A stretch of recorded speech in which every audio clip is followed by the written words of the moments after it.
오늘은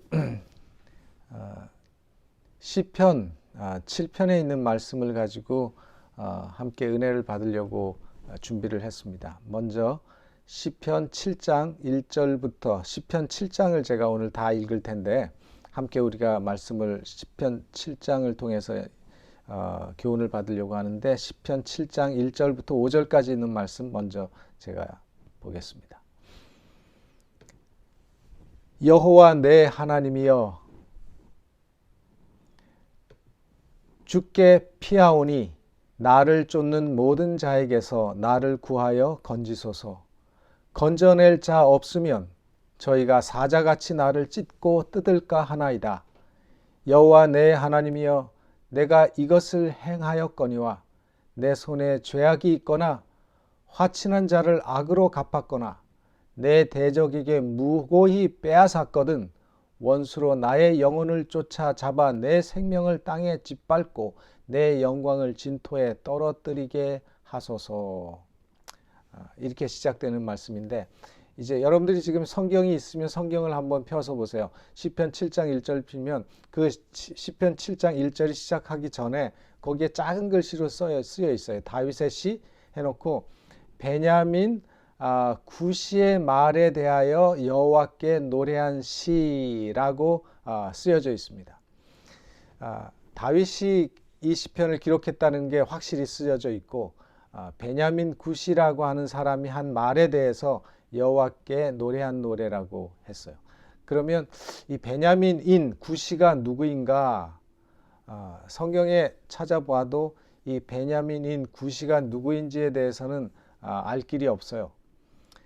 근데 이제 많은 학자들이 이 시편 7편을 연구하면서 어떨 때 이 시편을 기록했을까라고 연구하다가 내린 결론이 뭐냐면 사무엘상 22장부터 26장에 나오는 사건과 관련이 있는 시라고 그렇게 얘기들을 합니다.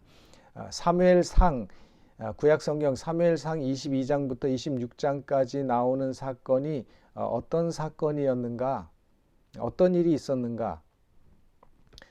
먼저 그 사무엘상 22장부터 26장을 보면 어떤 일이 있었는가 하면, 먼저 다윗이 사울의 잡으려는 그 손길을 피해서 도망치는 가운데 한 굴에 들어갔을 때 그 자기를 죽이려는 그 사울 왕을 그가 죽일 수 있는 기회가 있었습니다.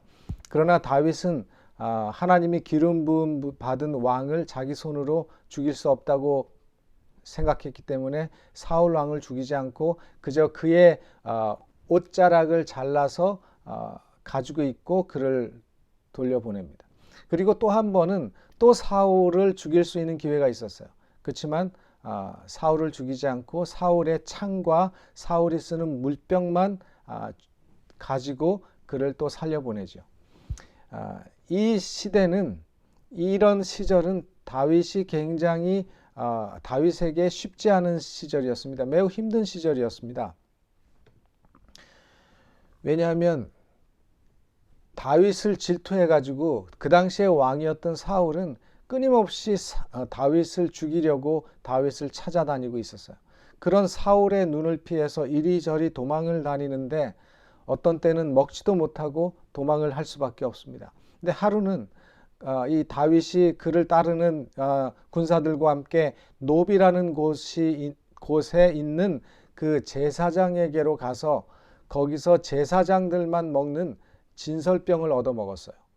또 골리앗을 자신이 죽일 때 골리앗으로부터 빼앗은 그 칼도 얻어가지고 나가게 됐어요. 그때 그런 모든 장면을 에돔 사람 도액이라고 하는 사람이 그것을 목격했어요. 그리고 그 사실을 사울에게 일러 바쳤습니다. 이제 그 얘기가 사무엘상 22장 9절로 10절에 나와요. 때에 에돔 사람 도액이 사울의 신하 중에 섰더니 대답하여 가로되, 이새의 아들이 노베 와서 아히두베 아들 아히멜렉에게 이른 것을 내가 보았었는데 아히멜렉이 그를 위하여 여호와께 묻고 그에게 식물도 주고 먹을 것도 줬다는 얘기죠. 블레셋 사람 골리앗의 칼도 주더이다 그랬어요. 그러니까 사울 왕이 이 말을 들었을 때 아주 괘씸한 거죠.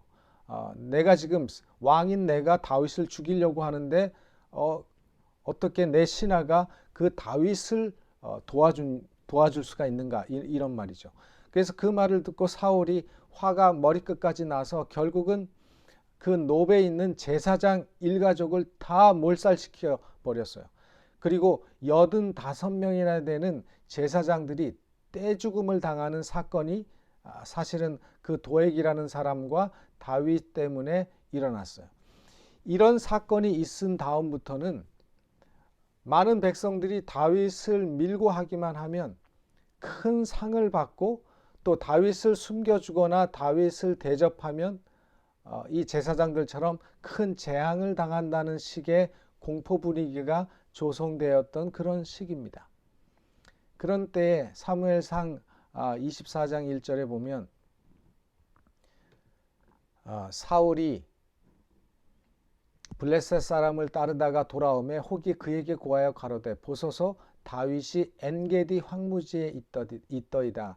끊임없이 사람들은 사울에게 다윗의 근거지를 알려주고 다윗을 잡기 위해서 사울에게 정보를 주고 하는 그런 분위기였어요. 그래서 그 당시의 분위기가 어땠는지를 잘 보여주는 이 성경 구절들이죠. 그래서 여기저기서 다윗을 밀고 하는 사람들이 나타납니다. 이런 상황에서 다윗이 하나님께 대한 자신의 믿음과 자신의 탄원을 노래하고 기록한 것이 바로 이 시편들 가운데 몇 구절이 있는데 바로 이 시편 7편이 그 가운데 하나라는 것입니다. 완전히 도망갈 곳이 없는 고립무원의 상황에서 다윗이 이런 시를 지어서 부른 것입니다. 여호와여, 내 하나님이여, 주께 피하오니 나를 쫓는 모든 자에게서. 그죠? 다윗은 자기를 쫓는 사람들이 너무 많은 것을 느끼는 거예요. 나를 쫓는 모든 자에게서 나를 구하여 건지소서. 건져낼 자가 없으면 나를 쫓는 저 사람들이 사자같이 나를 찢고 뜯을까 걱정하고 있습니다. 이제 이런 자신의 심정을 하나님께 이제 토로하고 있습니다. 마치 굶주린 맹수 앞에 있는 연약한 짐승 같은 자신의 상황을 탄원하고 있는 것입니다. 나를 건져낼 자가 없으면 저희가 사자처럼 나를 찢고 뜯을까 걱정합니다. 오늘 우리는 이런 다윗의 상황과 그의 궁핍한 사태와 또 그의 곤란한 상황 속에서 기록한 이 시편 7장을 통해서 우리가 배울 수 있는 교훈이 있는 것입니다. 그 첫째는 뭔가 하면 다윗은 역경 중에서도 하나님을 찬양하는 신앙을 가진 사람이었다는 것입니다. 역경 중에서도 다윗은 이렇게 쫓겨다니면서도 하나님께 노래를 부를 줄 아는 인생이었다는 사실입니다. 여러분은 힘든 일을 당할 때, 문제를 만날 때, 고난을 당하면 우리가 제일 먼저 우리의 입에서 나오기 쉬운 죄가 뭔가 하면 원망하는 죄입니다. 불평하는 죄, 내 입술을 통해서 내 입으로 불평하는 그런 말들을 참 많이 하게 되죠. 그래서 우리가 어려우면 어려울수록 우리의 입에서는 쉽게 원망의 소리나 탄식의 소리, 저주의 소리가 나온다는 사실입니다. 우리는 이스라엘 백성들의 역사를 통해서 이스라엘 백성들이 애굽에서 나와서 가나안 땅으로 들어가는 그 40년 광야 생활 동안에 그들이 얼마나 많이 원망하고 불평했는가를 볼 수 있습니다. 그들은 원망하고 불평하다가 망했습니다. 그래서 원망하고 불평하는 죄는 참으로 우리 하나님께 대한 우리의 믿음과 신앙을 완전히 죽이는 죄들이라고 하는 사실을 우리는 기억하고 있어야 합니다. 성경에는 하나님께서 미워하시는 죄가 한 두 가지가 있다고 말합니다. 그 두 가지 죄가 뭔가 하면 첫째는 교만의 죄고, 하나님은 교만한 죄를 미워하십니다. 교만한 사람을 하나님은 구원하실 수 없습니다. 두 번째 죄가 뭔가 하면 원망과 불평, 원망의 죄입니다. 자신을 돌아보지 않고 남을 원망하고 블레임하는 그 죄에 대해서 하나님께서는 특별히 안타까워 하시는 것입니다. 성경 민수기 14장에 보면은 이런 말씀이 나옵니다. 나를 원망하는 이 악한 회중을 내가 어느 때까지 참으랴? 이스라엘 자손이 나를 향하여 원망하는 바 그 원망하는 말을 내가 들었노라. 그들에게 이르기를 여호와의 말씀에 나의 삶을 가리켜 맹세하노라. 너희 말이 내 귀에 들린 대로 내가 너에게 행하리니. 그죠? 특별히 28절의 말씀은 너희들이 원망하면서 말한 그 말했지. 그래, 너희들이 말한 그대로 되게 해주마. 너희들이 망한다 하니까 오케이, 너희들 망하게 해주마. 못 살겠다 하니까 오케이, 너희들 못 살게 해줄게. 이런 말씀입니다. 그렇기 때문에 우리 신앙인들은 우리의 인생에서, 우리의 삶에서 원망과 불평이 거하지 못하게 해야 하는 것입니다. 그래서 우리가 원망하거나 불평하고 싶은 그런 일들이 생길 때 그 문제에 대해서 하나님께 맡기고 하나님을 신뢰하고 하나님을 신앙하고 믿고 산다고 믿는 그것이 우리 신앙인의 모습이지, 하나님을 믿고 산다고 말하는 신앙인들이 불평하고 원망하는 것은 절대로 우리 신앙인의 모습이 아니라는 사실입니다. 그렇기 때문에 우리가 어떤 삶을 살아야 하는가, 우리에게 다윗과 같은 힘든 어려움들이 있을 때 우리는 다윗처럼 기도하고 찬송하는 삶을 살아야 하는 것입니다. 하나님이 우리의 최선을 아시고 우리에게 귀한 것을 주시려고 하신다고 하는 사실을 믿을 때 우리는 끝까지 하나님을 의지하면서 믿고 기다리는 인내의 신앙을 살아야 한다고 말씀하고 있습니다. 성경에는 이런 삶을 산 사람들의 예가 많이 나옵니다. 사도행전에 보면 바울과 실라가 복음을 전하다가 빌립보에서 감옥에 갇혔습니다. 억울하게 감옥에 갇혔습니다. 근데 그러고 두들겨 맞았어요. 엄청나게 두들겨 맞았습니다.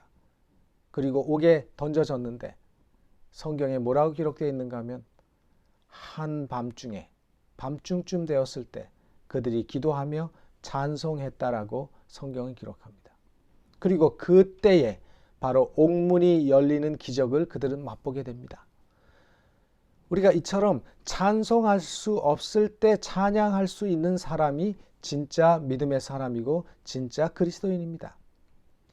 우리가 당하는 진짜 위기는 어려움이나 곤란이나 정말 문제가 아니라 우리가 당하는 진짜 위기는 우리가 찬송하지 않는 것이라고 말할 수 있습니다. 우리의 삶에서 찬송과 감사가 사라지면 우리는 승리할 수 없습니다. 믿음의 삶을 살 수 없습니다. 이 말은 우리의 입에서 불평과 원망이 나오기 시작하면 곧바로 마귀가 개입하게 되는 것입니다. 그리고 마귀의 인도를 따르다 보면 절대로 하나님이 주시는 승리를 맛보지 못하게 되는 것입니다. 여기 여러분들이 보이는 이 그림의 이 골프 선수가 누구인가 하면 짐바브웨 출신 그 닉 프라이스라고 하는 선수가 있습니다.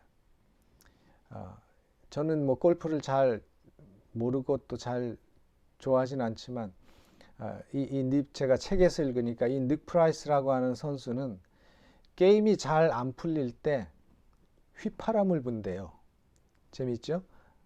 게임이 잘 안 풀리면 꼭 휘파람을 분답니다. 근데 왜 이 사람이 휘파람을 불기 시작했는가 하면 이 선수의 아버지가 그 어렸을 때 자신한테 그런 얘기를 늘 해줬대요. 닉, 네 삶 속에서 힘든 일이 있고 어려움이 있을 땐 휘파람을 불어라. 그러면 네가 훨씬 더 그런 문제들을 이길 수 있는 힘이 있을 거야. 그런 말씀을 그 아버지가 어렸을 때부터 그 자신에게 하는 말을 들었다 그래요. 그래서 이 선수는 자기가 경기하면서 경기가 잘 풀리지 않을 때 휘파람을 불면서 자기의 마음을 안정시키고 또 그 위기를 잘 이겨낼 수 있는 그런 그 경험을 많이 했다는 그런 얘기를 하는 것을 제가 책에서 읽은 적이 있어요. 그래서 우리도 이런 그리스도인들의 모습이 바로 이런 모습이라고 생각합니다. 힘든 시간이 있을 때 우리는 휘파람을 불 수 있는 사람이 그리스도인들이에요. 그것이 바로 다윗이었습니다. 그 얘기를 다윗은 시편 7장에 자신의 심정을 그려내고 있는 것입니다. 그래서 두 번째 시편 7장을 통해서 우리가 배울 수 있는 교훈 두 번째는 뭔가 하면 우리가 어려울 때 우리는 또한 자신의 장점을 볼 수 있는 사람이 되어야 합니다. 시편 7장 3절로 4절에 보면 이런 말씀이 나오죠. 여호와 내 하나님이여 내가 이것을 행하였거나 내 손에 죄악이 있거나 화친한 자를 악으로 갚았거나 내 대적에게 무고히 빼앗았거든 원수로 나의 영혼을 쫓아잡아 내 생명을 땅에 짓밟고 내 영광을 진토에 떨어뜨리게 하소서. 여러분 이 말씀이 무슨 말이에요? 이 말씀을 가만히 보면 다윗이 자기 자신에 대해서 굉장히 자신 있게 얘기합니다. 그러니까 뭡니까? 내 손에 죄악이 없다는 얘기예요. 내가 화친한 자를 악으로 갚지 않았다는 얘기입니다. 나는 내 대적에게 무고히 빼앗지 않았다는 얘기입니다. 자신의 착함을 주장하고 있어요. 자신의 의로움을 주장하고 있습니다. 아니 성경에 이래도 되나? 하나님 앞에 이래도 되나? 그런 생각이 들 수도 있죠. 이 말은 뭐냐면 하나님 저는 저를 쫓는 그 원수에 비해서 하나님 앞에 저는 당당합니다. 이런 지금 마음입니다. 이런 얘기를 하고 있는 거예요. 저는 하나님께만 매달립니다. 적어도 저는 하나님의 자녀의 모습을 잃지 않으려고 노력하면서 살았습니다. 하나님. 적어도 하나님, 저는 하나님 앞에 정직하게 살았습니다. 적어도 저는 하나님 앞에 약한 사람을 제가 압제하지 않았습니다. 대적이라고 그 사람의 소유를 제 마음대로 뺏지도 않았습니다. 하나님 앞에 자신이 그래도 정직하게 살았다는 신앙인으로 살았다는 자신을 피력하는 것입니다. 저는 우리 신앙인들은 하나님 앞에서 적어도 이렇게 할 말은 있어야 한다고 생각합니다. 시편 7편을 기록했던 다윗은 이 사실을 하나님 앞에 호소합니다. 다윗에게 하나님은 최고의 순위에 있었다는 것을 다윗이 고백하고 있는 것입니다. 자신은 하나님의 자녀로서 다른 것을 의지하지도 않았고 하나님을 불신하지도 않았다고 말합니다. 그는 끝까지 하나님을 의뢰하고 하나님을 신뢰하는 자신을 기억해 달라는 그 호소를 하나님 앞에 하고 있는 것입니다. 우리도 그런 기도를 할 수 있어야 합니다. 저는 그 점에 있어서는 하나님 앞에 할 말이 있습니다. 이거예요. 그죠? 그런 당당하게 믿음으로 살아온 다윗이 하나님 앞에 당당한 기도를 했어요. 그래서 고난 중에도 노래할 수 있는 그런 믿음을 가질 수 있는 것입니다. 세 번째는 다윗은 하나님의 의를 끝까지 바라보았습니다. 다윗은 자기가 당하는 그 곤란과 환난이 끝이라고 생각하지 않았습니다. 다윗은 하나님의 심판, 하나님의 의를 바라보았습니다. 끝내는 하나님의 의가 세워진다는 믿음이 다윗으로 하여금 어려움을 극복하고 이기게 만든 것입니다. 그래서 다윗은 시편 7장 11절로 13절에 심판에 대해서 말하고 있습니다. 시편 7장 11절로 13절에 다윗이 심판에 대해서 말합니다. 하나님은 의로우신 재판장이시며 매일 분노하시는 하나님이시로다. 사람이 회개하지 아니하면 그가 그의 칼을 가시며 그의 활을 이미 당기어 예비하셨도다. 죽일 도구를 또한 예비하시며 그가 만든 화살은 불화살들이로다. 이것들은 여기 보면 하나님은 매일 분노한다. 이 분노는 우리가 맨날 화내는 그 분노가 아니에요. 심판하고 의로우신 공의로우신 하나님에 대한 표현들입니다. 심판하실 거에 대한 확신을 보여줍니다. 하나님께서 공의롭게 심판하실 거에 대한 확신을 그가 보여주는 표현을 하고 있습니다. 이 땅에서 하나님의 의가 세워지기를 원하는 마음으로 기도하는 것입니다. 악이 관영하고 어떤 수준 이상으로 죄가 도를 넘게 될 때 하나님께서는 역사하셔서 개입하셔서 정결케 하십니다. 어제 저녁에 우리가 여호수아서를 통해서 확인한 사실이 바로 그거잖아요. 하나님께서 죄의 잔이 넘치게 될 때 하나님께서는 개입하셔서 그 죄의 영향력을 제거하십니다. 헬라어에 코람데오라고 하는 말이 있습니다. 코람데오. 여러분들이 혹시 들어보신 분들도 있으실 겁니다. 코람데오. 찬양대 이름이 코람데오라는 말도 있고, 여러 가지 코람데오라고 하는 그 성경 신앙을 가진 사람들이 이런 말들을 쓰는 것을 많이 보게 되는데, 코람데오라고 하는 말은 뭔가 하면 하나님의 얼굴 앞에서라고 하는 그런 뜻이에요. 데오라고 하는 말이 하나님이고, 코람이라고 하는 말은 얼굴이라고 하는 뜻. 그래서 우리가 의를 이루기 위해서 언제든지 하나님 앞에서 산다고 하는 그런 인식 속에서 우리의 삶을, 믿음의 삶을 회복해야 한다는 것입니다. 우리가 하나님의 은혜의 말씀을 듣고 또 깨어나라는 말씀을 들어도 전혀 영향을 받지 않는 사람이 되면 대책이 없는 거죠. 그러나 하나님이 내 삶을 보고 계시고 나의 삶을 주관하고 있다고 하는 그런 의식 속에서 사는 사람은, 또 하나님이 내 자신의 삶에서 중요한 의미가 되는 사람에게 이 말은 굉장히 중요한 말이고, 그런 삶을 사는 사람들은 다른 삶을 살게 될 것입니다. 오늘 우리는 심각한 시대에 살고 있습니다. 주님의 오시는 그 시기가 가까운 시대에 살고 있고, 많은 재림의 징조들이 성취되고 있고, 그 현상들을 우리는 보면서 살고 있습니다.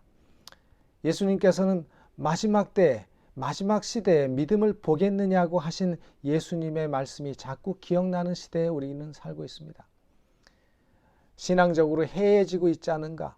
우리가 코로나 사태 때문에 거의 1년을 모이지 못하고 있다 보니까 우리의 믿음이 점점점 해해지고 있을 수도 있습니다. 많은 사람들이 그렇게 해해진다는 소리를 하는 사람들을 듣습니다.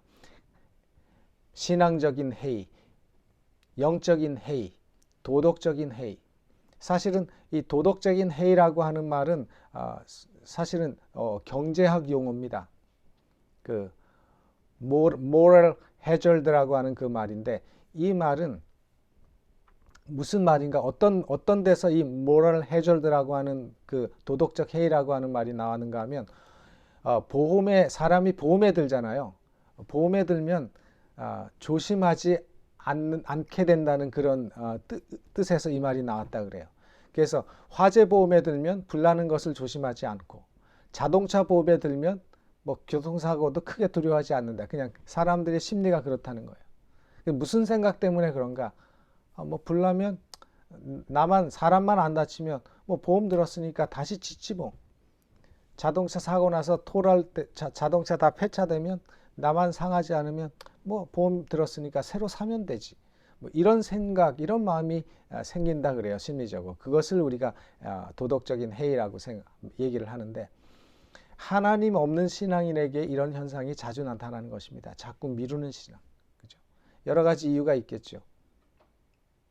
그래서 우리는 항상 신앙적으로, 영적으로 지금 내가 해이해지고 있지 않는지, 아직 나에게 시간이 있으니까, 아직 내가 살아 있으니까, 아직 내 앞에 시간이 많다고 생각을 하니까 자꾸 미루는 습관, 조금 더 나아지면 하지, 좀 나중에 하지, 이렇게 자꾸 해이해지면서 자꾸 미루는 그런 습관이 나에게 생기지 않는지, 그런 생각이 들 때 코람데오를 여러분들이 생각하셨으면 좋겠어요.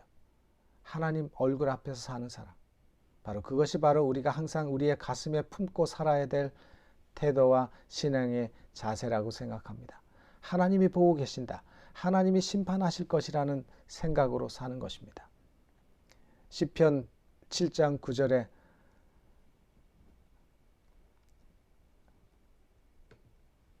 다윗이 이렇게 말을 합니다. 악인의 악을 끊고